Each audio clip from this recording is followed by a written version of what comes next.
Maharajji once called me over and said, Ramdas, you are to fear nothing. Once, when my fiancés were in disarray, Maharajji came to my place and said I should not have anxiety. I said to him I wasn't calling for any anxiety, though I was indeed anxious. No, no, no, you should not have any anxiety. It is strange. I am still that same person, but even in a crisis, I feel it will be set right sooner or later. Maharajji does it. I have had no anxiety. My wife says, you are completely changed. Even serious matters you take lightly. He didn't say that he would do so, but at that moment he took my anxiety. Maharajji had taken all my responsibilities on his shoulders. He told me, don't be afraid of anything. No one can do anything against you. When he was physically before us, we were not so courageous, but now I am more courageous day by day. Now his power is working. Now I see him in dreams, but only for a moment. I have faith that he is working for his devotees. KK had much fear. Suppression of the soul. Maharaji said, you are afraid. You are so simple and they are clever and they fool you. You are afraid of Brahmins, but you will not be afraid of anybody. KK replied, for this I want the grace of your blessings. Then Maharaji patted him on the back 2 or 3 times, and after that everyone noticed a change in KK. One time I was reported to the officials for packing underweight fruit boxes. I was innocent, but the charge had me worried. Maharaji chastised me. Coward? Never be a coward. Be brave, coward. Why do you fear? Don't you know me? I am with you. Then he reminded me of how Ram protected his devotees. He said that he too would always protect his devotees. Even if they committed hundreds of murders, he would give them complete protection. There was no dearth of examples for those who needed them. To demonstrate that faith in Maharaji was well placed. Well, I was staying in Kanchi. I went to Maharaji and said, now I have to go. It is my fruit season and I have to be there. Otherwise, I will incur a great loss. I am a worldly man, you know. My fruit must be picked and sent off to Bombay and such places. Every day I remained in Kanchi. It was getting riper and would soon be too ripe to send away. Maharaji said, no, no, you will stay here. You will go tomorrow. 15 days passed in this way. Then finally Maharaji said, tomorrow I will send you. Be sure about it. So the next day I came here and the fruits was all overripe. I thought, well, Maharaji has given me a loss. All the fruit was overripe and I could only send it off to the local markets at Kanpur or Allahabad, not to Bombay, where we got better prices. And what happened? There was a great slump in the market. Those people who had sent their fruits to Bombay, Calcutta or Madras couldn't even make up the freight charges, and I, who had sent my fruits to local markets, got more than my expectations. I had been so very much annoyed with this Maharaji who had unnecessarily detained me in Kanchi. Who knows his works? The enemies of a certain family had for some reason surrounded the family's house and locked them inside for 3 days and nights. If they stayed inside any longer, they would starve, and if they went outside, they would be bitten by these wicked ones. While the family inside was discussing their dilemma, they heard some shouting at their doors, open up, come out and fight. Are you caste or are you cowards? Come on. They peeked outside and saw Maharaji waving a stick and shouting. They all grabbed sticks and ran out to Maharaji. When the attack when the attackers saw the families armed with sticks and being led by this fat man, they ran away. Maharaji then said, "Telephone so and so and so and so, tell them that I am here." Within half an hour, police generals and government ministers were sitting in the living room of the man's house. Thereafter, the attacks on the family ceased. A man's 8-month-old child was standing on a 30-foot balcony. A servant and the child's brother were there playing with a kite when the child fell to the marble floor 30 feet below. The mother tried to catch the child but couldn't. The child didn't move, but still there seemed to be no broken bones. Suddenly the child laughed, and the doctors could find nothing wrong at all, and said that this was impossible. Some days later, Maharaji came to their house and said, "You were worried. You still didn't realize who you have on your shoulders protecting you. The baby didn't fall on the ground. It fell on my lap." While in Madras one day, Maharaji said, "I want to show my eyes to a good doctor." "Who is a good doctor here?" I told him that there was a specialist nearby. Maharaji said, "All right, I'll show my eyes to him." That evening I found that this doctor was out of town, so I fixed an appointment with another specialist for 10:30 in the morning. When I explained the situation to Maharaji, he asked who the other doctor was, and when I told him his name, Maharaji said, Nay, I want to see the first doctor, not this other one." Maharaji told me to come to him after 3 days. This was a long time and I was impatient. After 2 days, the first doctor had returned. So I made an appointment for Maharaji. I went immediately to the Dharmashala hostel to tell him, but Maharaji's luggage was just being carried out. When I told him the doctor had come, he laughed and said, "Today I am going to Rameshwaram." He refused to let me accompany him.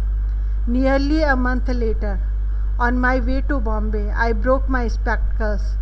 Especially they made new spectacles for me, but within 5 minutes of putting them on, I got a serious headache. The specialist checked everything and said they were all right, but it would take a few days to get used to them. I returned to Madras, but I still couldn't put on those specs for more than a few moments. I decided to show them to a specialist in Madras and wondered which one I should go to, the first doctor or the second. Now the second was very quick and always available, while the first was very busy and one had to wait for hours to see him. But I remembered what Maharaji had said, so I made an appointment with the first one.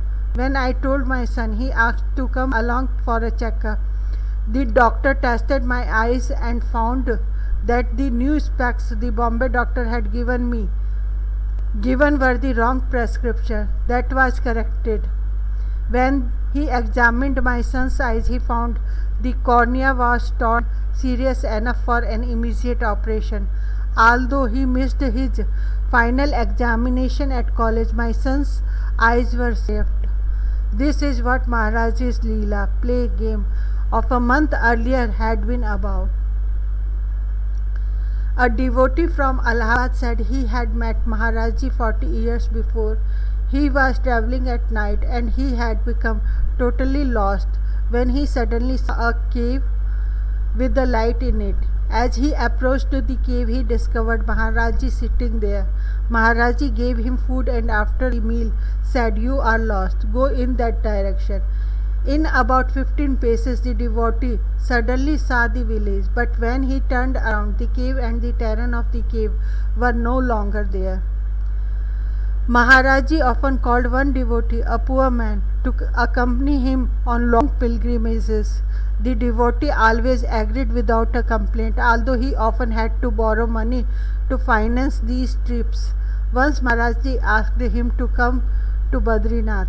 Before leaving, the man pointed on the The man pointed to the small picture of Maharaji on their puja table and told his wife that if for any reason she wanted to communicate with him while he was gone, she should address herself to Maharaji photo since the two would be together. A few days later, high in the Himalayas, Maharaji suddenly turned to this devotee and said, "Why have you come here?" The devotee replied that he had come at Maharaji's request. Maharaji said, "At your home there is no dal, no flour, nothing. Your wife is very worried because there is nothing to eat and you are far away.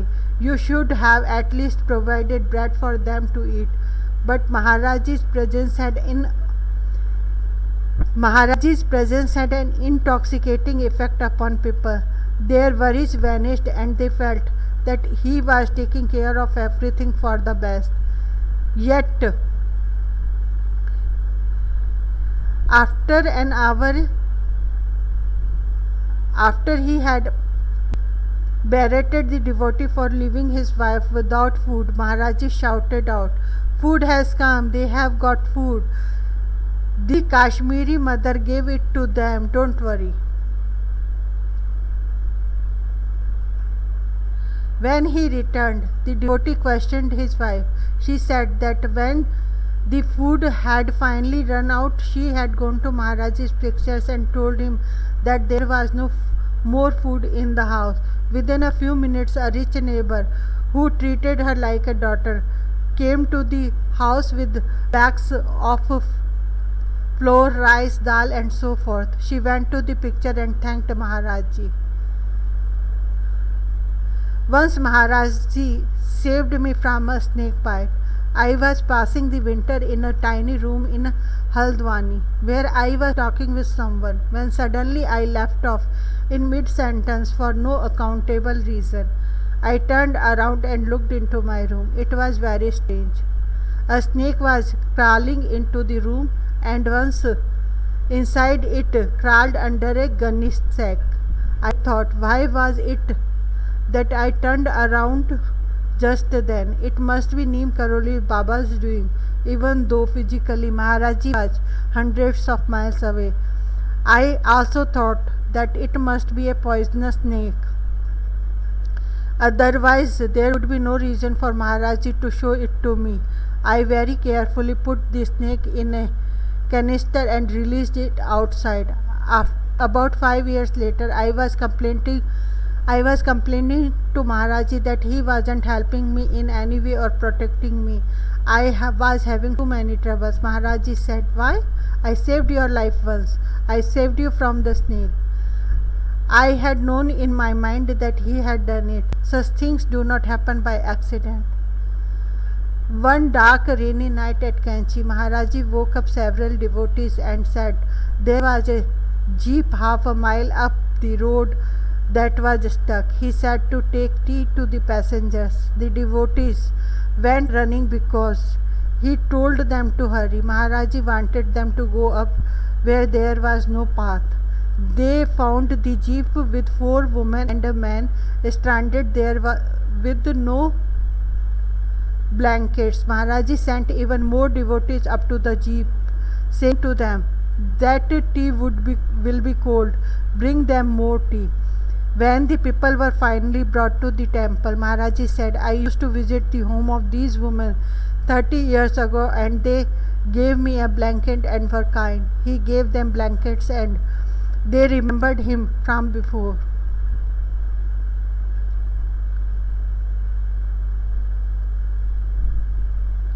Normally, when Maharaji was angry, he would send his blessings from where he was. He wouldn't go to the phone. But while I was away for 6 months in 1967, he visited my family in Kanpur practically once a month. While I was in Germany, my colleague and I was thinking of buying a car for the time and selling it later. We'd already decided on the car, which we were determined to buy on Sunday. On Saturday, we didn't normally get any mail delivery, but this day before this sale, a letter came from my wife. She said, "Maharaji has come today. He says that you are going to buy a car and that you shouldn't do that. If you have any such intention, Maharaj's order are to give them up. I told my friend that the deal was off and that if he bought it, I wouldn't travel with him. How did Maharaji do this? He came one morning to visit my family and he asked my wife to write that letter. He said, he'll do something foolish, forbid him. He went away and after 2 hours came again and asked her if she had written the letter. She hadn't. He said, well, I'm going to stay here until you write the letter and post it.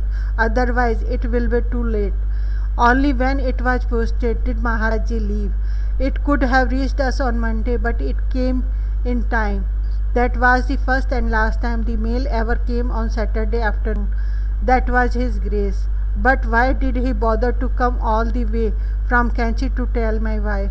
If he wanted, there were enough people right in front of him to bother with. Why did he think of me?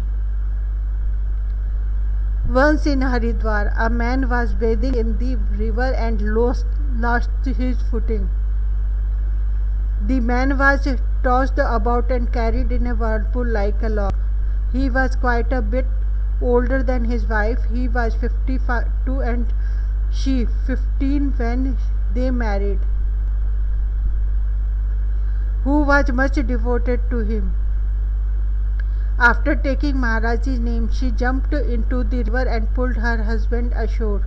When they went to the place where Maharaji was, people were told them that Maharaji had been impossible and very abusive and would not let anyone near him. The woman went up and gently tapped at the door. He sweetly asked her in and inquired about her nose ring, which she had lost in the river. The loss of a nose ring is a bad omen for an Indian woman, suggesting her husband's death. When her husband came along, Maharaji said, you were going down the river like a piece of wood, being whirled around. Apparently, the changes in Maharaji's behavior, the abusiveness, had been involved in saving the man. Maharaji takes care of all his devotees in so many ways. One day a devotee was on his way to Kanchi and en route stopped at a roadside food stand and ate some fried pakoras. In those days he ate pakoras every day. When he arrived at Kanchi, the first thing Maharaji said was, do you eat pakoras? You have been eating those things for a long time now. Why do you eat them? You'll ruin your stomach. From that day onward, this devotee never again ate pakoras from the bazaar. A woman devotee was sitting in the corner of the room near a strange man. Maharaji said to her, come sit here. The bad karma of other people can affect a person.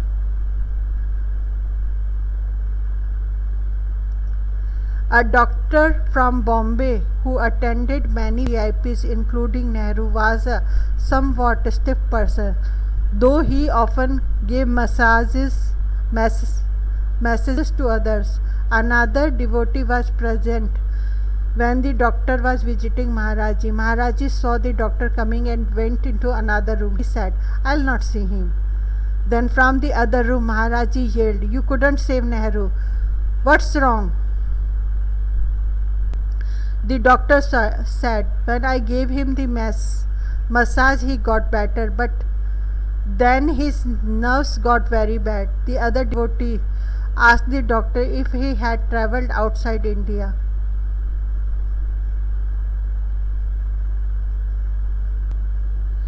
Yes, for 12 months attending VIPs. She asked him how he knew Maharaji. He replied, I never believed in saints. In the independence movement of 1942, I was a revolutionary and there were orders out to shoot me. I was in Kanprayag near Badrinath. I was at a small dharmashala and while I was bathing, Maharaji was upbraiding a Swami nearby.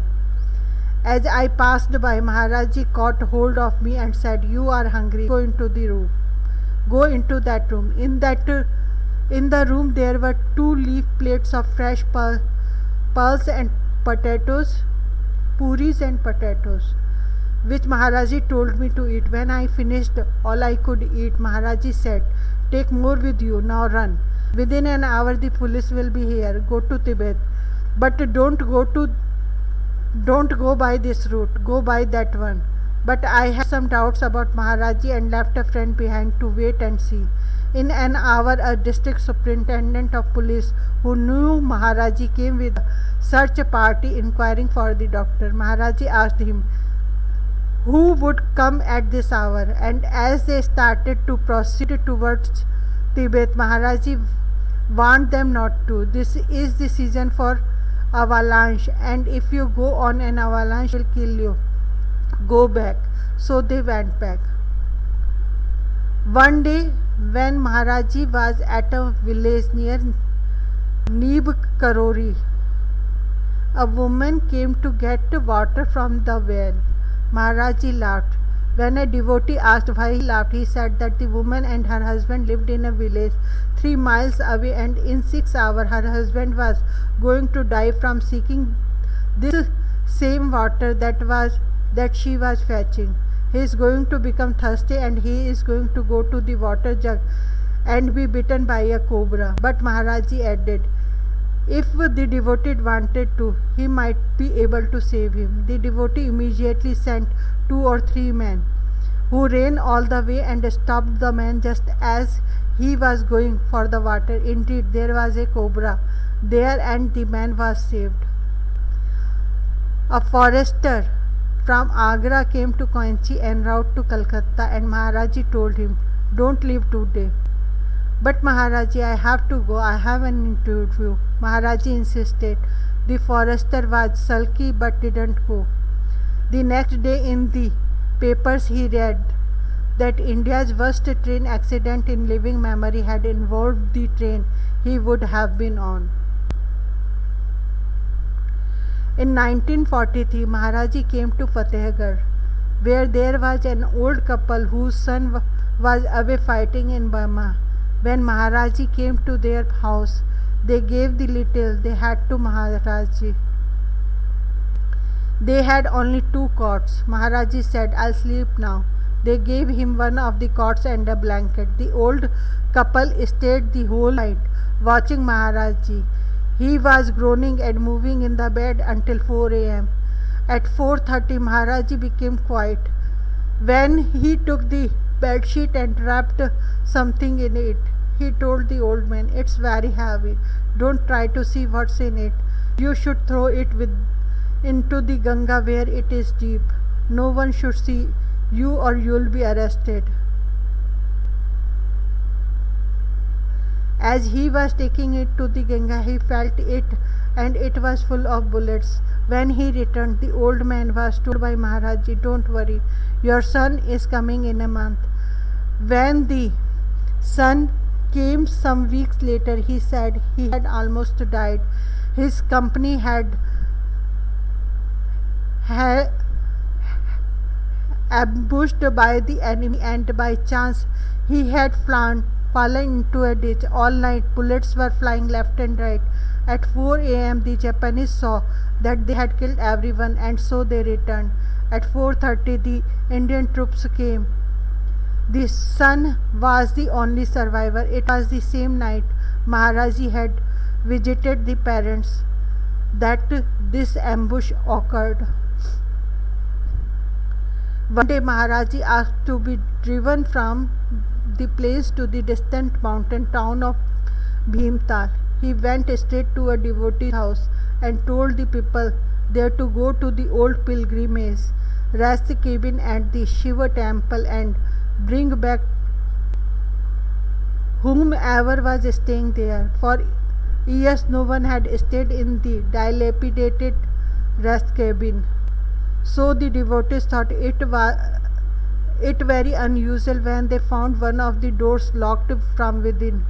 They knocked and shouted, but no one answered.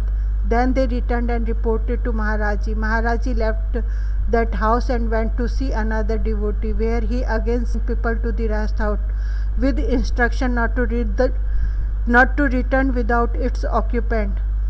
They caused a great commotion at the door until finally an old man opened the window. He tried to send the devotees away, but they persisted until finally the man and his wife were taken to Maharaji. Immediately, Maharaji started shouting, "Do you think you can threaten God by starving yourself? You won't let his he won't let his devotees die so easily. Take prasad." He called for puris and sweets, but the men refused them. Maharaji insisted, and finally they both ate. The couple had come from South India on a pilgrimage to Badrinath and other holy places. They were from a very rich family, but had decided to leave home and family behind to devote their remaining years to prayer. They had resolved always to pay their own way and never to beg. As they were returning from Badrinath, all their money and possession had been stolen. They had only enough money for bus fare to Bhimtal, where they found the deserted rest cabin. They resolved to stay there and die, since that seemed to be the Lord's will.